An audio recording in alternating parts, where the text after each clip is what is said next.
Hello students, स्वागत है आपका आपके अपने चैनल एमजीएम करियर इंस्टीट्यूट में। जैसा कि आपको पता है, हमारा जो टॉपिक है वो है हाइड्रोकार्बन, जिसके अंदर हम एल्काइन को पढ़ रहे हैं और एल्काइन के अंदर केमिकल रिएक्शन और प्रॉपर्टीज ऑफ एल्काइन की बात करने वाले हैं। तो रिएक्शन नंबर 4 पर हम पहुंचे हैं। तो रिएक्शन को स्टार्ट करने से पहले अगर आपने हमारे चैनल को सब्सक्राइब नहीं किया है तो अभी सब्सक्राइब कर दें और बेल आइकन को प्रेस करना ना भूलें, ताकि आपको हमारे डेली लाइव लेक्चर्स का नोटिफिकेशन सबसे पहले मिले और आप अपनी स्टडी को कंटिन्यू रख पाएं। तो चलिए स्टार्ट करते हैं। Next reaction number 4, reaction of terminal alkyne. जो एल्काइंस होते हैं उनके अंदर जो टर्मिनल एल्काइन है वो क्या शो कर सकता है, वो रिएक्शन शो कर सकता है। लाइक जैसे देखो ध्यान से, अगर हम ले लेते हैं HC ट्रिपल बॉन्ड CH और इसकी रिएक्शन हम करा देते हैं NaNH2 से। किससे करा देते हैं भाई? NaNH2 से। तो यहाँ पर क्या हो जाएगा? एसिड बेस रिएक्शन हो जाएगी। कहने का मतलब ये जो NH2 माइनस है वो यहाँ से H निकाल लेगा और H निकाल के क्या बना देगा? C माइनस Na+ बना देगा। बोलो क्लियर हुआ कि नहीं हुआ? फर्दर हम चाहें तो एक और NaNH2 डाल के हम क्या कर सकते हैं? C triple bond C minus, इधर भी Na+ बना सकते हैं और इधर भी Na+ बना सकते हैं। तो इस तरीके से यहाँ पर एसिड बेस रिएक्शन हो सकती है। तो चलिए और आगे बढ़ते हैं रिएक्शन नंबर बी की तरफ। अगर हमने सोडामाइड NaNH2 की जगह अगर हमने Cu2Cl2 भी यूज कर लेते तो भी यहाँ पर क्या हो जाता भाई? एसिड बेस रिएक्शन हो जाता और क्या बन जाता? Cu+ बन जाता। बोलो बनेगा कि नहीं बनेगा? अगर हम इसकी जगह क्या कर लेते? RC ट्रिपल बॉन्ड CH और हम डाल देते AgNO3 तो क्या बन जाता? RC triple bond C minus Ag+। तो कहने का मतलब ये रिएक्शन हमेशा टर्मिनल एल्काइन के साथ होती है। तो दैट मीन्स हम कह सकते हैं कि ये जो एक प्रोसेस है जो टर्मिनल एल्काइन और इंटरनल एल्काइन को डिफरेंशिएट करने का एक प्रोसेस है।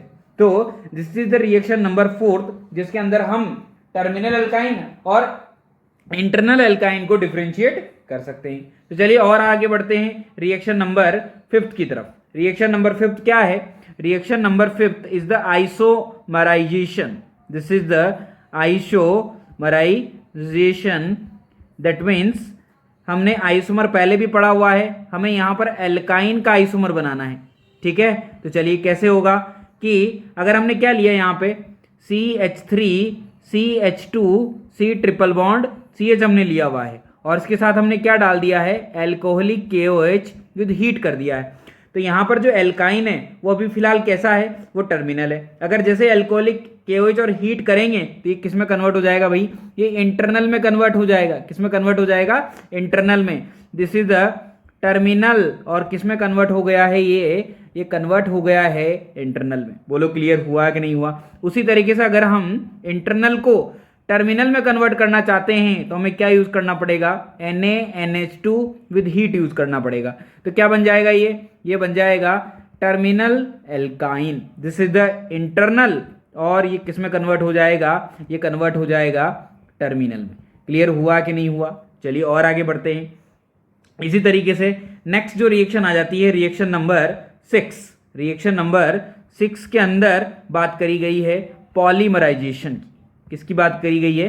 पॉलीमराइजेशन। दैट मीन्स हमें क्या बनाना है? एक पॉलीमर बनाना है। हमें क्या बनाना है भाई? एक पॉलीमर बनाना है। तो किस तरीके से बनाएंगे हम पॉलीमर? देखो ध्यान से, क्या कहानी है कि अगर हम कोई भी एल्काइन ले लेते हैं HC ट्रिपल बॉन्ड CH और हमने क्या डाल दिया है? हमने डाल दिया है कुछ ऐसा।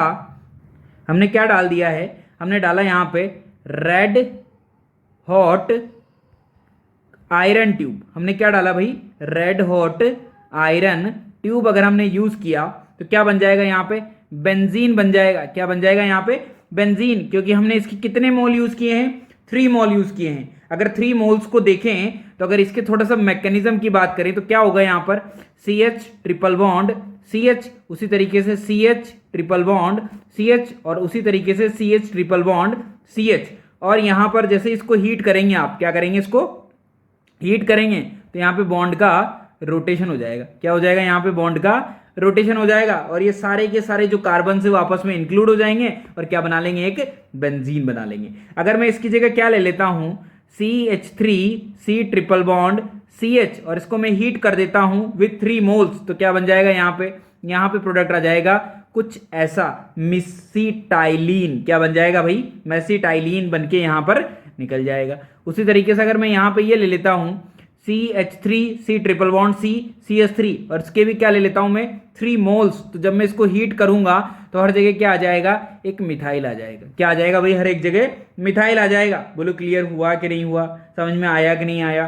चलिए और आगे बढ़ते हैं, और आगे बढ़ते हैं। क्या कहानी है, नेक्स्ट जो रिएक्शन आ जाती है, नेक्स्ट रिएक्शन जो है वो है reaction number 7। This is the reduction.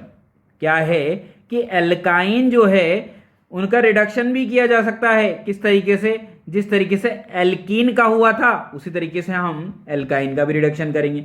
तो देखो ध्यान से, यहां पर डिफरेंट डिफरेंट रिएजेंट है। जैसे सबसे फर्स्ट हम ले लेते हैं फ्रॉम, किसके थ्रू कर सकते हैं भाई, फ्रॉम H2 के साथ हम क्या ले सकते हैं, कोई भी कैटलिस्ट ले सकते हैं। क्या ले सकते हैं हम, कोई भी कैटलिस्ट ले सकते हैं। कैटलिस्ट की फॉर्म में पैलेडियम भी लिया जा सकता है, प्लेटिनम भी लिया जा सकता है और निकेल भी लिया जा सकता है। बोलो क्लियर हुआ कि नहीं हुआ। ये सब के सब रिएजेंट हम यहां पर ले सकते हैं रिडक्शन के लिए। क्लियर हो गया। क्या बन जाएगा, देखो ध्यान से, अगर मैंने यहां ले लिया RC ट्रिपल बॉन्ड C और R डैश, और हमने इसका रिएक्शन किसके साथ कराया, H2PT के साथ या फिर H2Ni के साथ, तो क्या आंसर आ जाएगा, RCH2CH2 R डैश। यहां पर भी क्या आ जाएगा, RCH2CH2 एंड R डैश।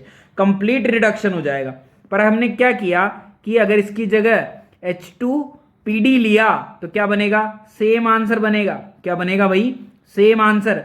पर H2PD के साथ अगर हमने क्या ले लिया है, हमने ले लिया है BaSO4 या फिर कैल्शियम कार्बोनेट। क्या ले लिया है हमने, calcium carbonate. This is the CaCO3। ये दोनों के दोनों जो होते हैं वो एक्चुअली इनहिबिटर का काम करते हैं। किसका काम करते हैं, इनहिबिटर का काम करते हैं। किसका काम करते हैं, इनहिबिटर का। This is the inhibitors. अगर ये इनहिबिटर्स हैं तो क्या होगा, यहां पर जो एल्काइन है उसका कंप्लीट रिडक्शन नहीं होगा, उसका क्या हो जाएगा, पार्शियली रिडक्शन हो जाएगा। क्या हो जाएगा भाई, उसका पार्शियली रिडक्शन हो जाएगा। और जब पार्शियली रिडक्शन होगा तो जो एल्कीन बनेगी वो कौन सी बनेगी, वो बनेगी सिस एल्कीन। कौन सी एल्कीन बनेगी, वो बनेगी सिस एल्कीन। बोलो समझ में आया कि नहीं आया। This is the cis alkene. Clear. तो जब भी H2PDBSO4 डाला जाता है तो हमेशा सिस एल्कीन का फॉर्मेशन होता है और इस कैटलिस्ट को कहा जाता है लिंडलार कैटलिस्ट। क्या कहा जाता है इसको, लिंडलार कैटलिस्ट के नाम से जाना जाता है। बोलो क्लियर हुआ कि नहीं हुआ, समझ में आया कि नहीं आया। तो जब भी H2PD डालेंगे तब तो कंप्लीट रिडक्शन होगा, पर अगर H2PDBSO4 डाल दिया, H2PDCaCO3 डाल दिया तो पार्शियल रिडक्शन हो जाएगा और एल्कीन का फॉर्मेशन हो जाएगा। और जो एल्कीन बनेगी वो H2PD जो है वो एक सरफेस फिनोमेना है, सिन एडिशन है, इस वजह से इस एल्कीन का फॉर्मेशन हो जाता है। बोलो क्लियर हुआ कि नहीं हुआ। चलिए और आगे बढ़ते हैं। इसी तरीके से कुछ नोट पॉइंट पे बातें करते हैं। क्या कि अगर मान लेते हैं कि अगर एक क्वेश्चन है, क्वेश्चन कि C triple bond C and CH2 and CH double bond CH2 और आपने डाल दिया है H2PD। क्या डाल दिया है भाई, H2PD।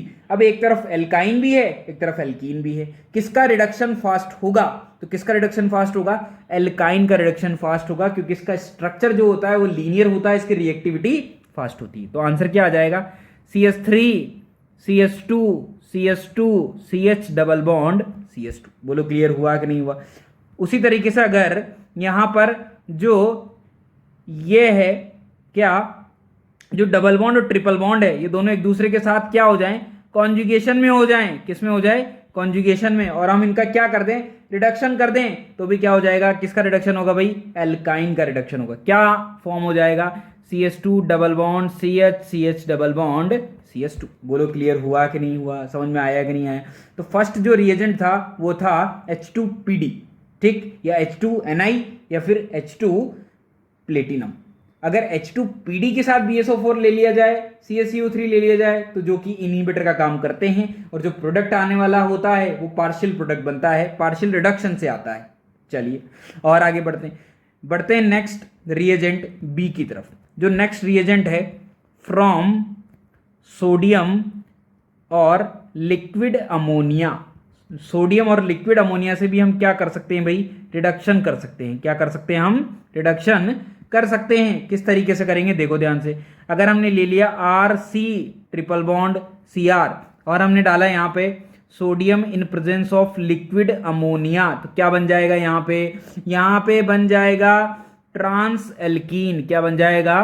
Trans alkene. इधर आ जाएगा R, इसको R डैश ले लें तो इधर आ जाएगा R डैश, इधर hydrogen, this is the trans alkene. बोलो क्लियर हुआ कि नहीं हुआ? अगर हम बात करें किसकी? मैकेनिज्म की। किसकी बात करें? मैकेनिज्म की। तो मैकेनिज्म किस तरीके से होगा देखो ध्यान से। R, सबसे पहले बात करें सोडियम की। जो सोडियम होता है वो क्या करता है? वो एक इलेक्ट्रॉन देता है। क्या करता है? वो एक इलेक्ट्रॉन डोनेट करता है। तो अगर यहाँ पे RC triple bond CR dash है और जो एक इलेक्ट्रॉन है वो किस तरीके से गया कि इधर बॉन्ड शिफ्ट हुआ तो इलेक्ट्रॉन इसके पास चला गया। जैसे इलेक्ट्रॉन इसके पास गया क्या बना लेगा? ये बना लेगा RC minus double bond C, यहाँ रेडिकल और ये R डैश। बोलो बन जाएगा कि नहीं बन जाएगा? इसको अगर हम ऑर्बिटल तरीके से रिप्रेजेंट करें तो इसका स्ट्रक्चर कैसा होगा भाई? इसका स्ट्रक्चर होगा RC। इनको, ये दोनों के दोनों क्या हैं? इलेक्ट्रॉन्स। ये भी इलेक्ट्रॉन है, ये भी इलेक्ट्रॉन, तो दोनों एक तरफ तो रह नहीं सकते। तो फिर क्या हो जाएगा? ये दोनों डिफरेंट साइड पे चले जाते हैं। माइनस आ जाता है इधर की तरफ और रेडिकल आ जाता है इधर की तरफ, और this is the R dash. कहने का लिए थोड़ा थोड़ा सा ट्रांस का फॉर्मेशन करने लग जाता है। अब हम क्या करेंगे? हमने अभी तक क्या किया? इलेक्ट्रॉन दे दिया है। अब हम लिक्विड अमोनिया यूज करेंगे और क्या देंगे? इसको प्रोटॉन देंगे। This is the liquid ammonia, और जहां माइनस है वहां पे क्या आ जाएगा भाई? वहां पे आ जाएगा हाइड्रोजन, डबल बॉन्ड, ये लोन पेयर और ये R डैश। बोलो क्लियर हुआ कि नहीं हुआ? उसी तरीके से अगर हमने फिर से सोडियम डाला तो एक इलेक्ट्रॉन फिर से चला जाएगा और रेडिकल माइनस में कन्वर्ट हो जाएगा और क्या बन जाएगा? RC डबल बॉन्ड H, यहाँ आ जाएगा नेगेटिव चार्ज और यहाँ R डैश। बोलो क्लियर हुआ कि नहीं हुआ? अगर हमने फिर से क्या डाल दिया? लिक्विड अमोनिया डाल दिया तो क्या हो जाएगा भाई? RC डबल बॉन्ड, इधर भी हाइड्रोजन, इधर भी हाइड्रोजन, इधर R डैश। कहने का मतलब ट्रांस एल्कीन का फॉर्मेशन हो जाएगा। बोलो क्लियर हुआ कि नहीं हुआ? पर अगर यही ट्रांस एल्कीन की जगह अगर टर्मिनल एल्काइन होता, क्या होता? टर्मिनल एल्काइन, और हम डाल देते लिक्विड NH3, तो क्या आंसर आ जाता? This is the RC triple bond C minus Na plus. That means यहाँ पर एसिड बेस रिएक्शन हो जाती। क्या हो जाती है यहाँ पर? Acid base reaction. तो यहां पर जो सोडियम लिक्विड अमोनिया है उस रिएजेंट को कहा जाता है बर्च रिडक्शन। क्या कहा जाता है इसको? Birch reduction. This is called birch reduction. Clear? तो सोडियम लिक्विड अमोनिया हम यूज कर सकते हैं जिसके थ्रू ट्रांस एल्कीन का फॉर्मेशन कर सकते हैं, H2PDBSO4 यूज कर सकते हैं जिसके थ्रू हम सिस एल्कीन का फॉर्मेशन कर सकते हैं। तो इस तरीके से जितना भी एल्काइन था उसकी जितनी भी केमिकल रिएक्शंस थी वो हमने कंप्लीट कर ली है। नेक्स्ट लेक्चर के अंदर हम कुछ फिजिकल प्रॉपर्टीज की बात करेंगे और इसी के साथ हम नेक्स्ट जो हाइड्रोकार्बन का टॉपिक है एरोमेटिक हाइड्रोकार्बन, उसकी तरफ बढ़ेंगे। तो thank you students, thank you.